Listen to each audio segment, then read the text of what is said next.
Bon, j'ai positivement apprécié la dynamique du gouvernement et je profite aussi de demander au gouvernement d'aller encore plus en profondeur. Parce que comme nous avons le terrorisme dans nos régions, dans nos provinces, nous avons aussi le terrorisme commercial. Alors, et si le gouvernement ne s'y met pas, ça veut dire après qu'on aura fini avec le terrorisme sur le terrain, on aura affaire maintenant à des terroristes économiques.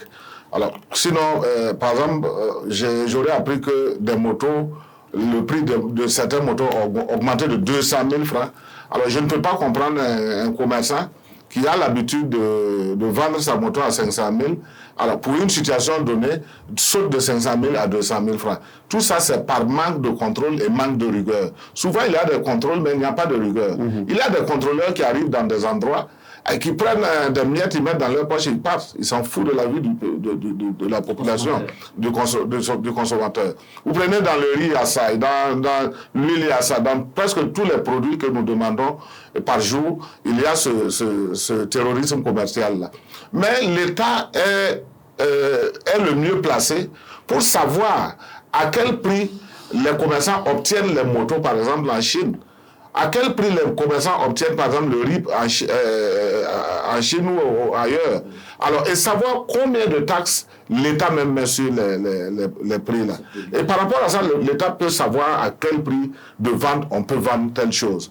Et plafonner les prix. Celui qui peut, qu'il continue. Celui qui ne peut pas, qu'il change de domaine d'activité. On ne peut pas laisser chacun amener ce qu'il veut et vendre comme il veut.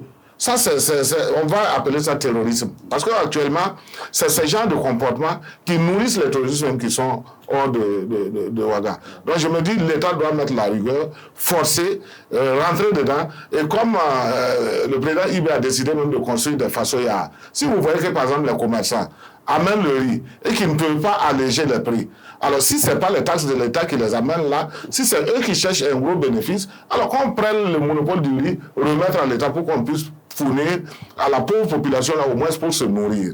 Alors si on doit laisser la vie des populations dans des mains de gens qui peuvent par un simple rêve augmenter le prix, je crois que nous sommes tous morts.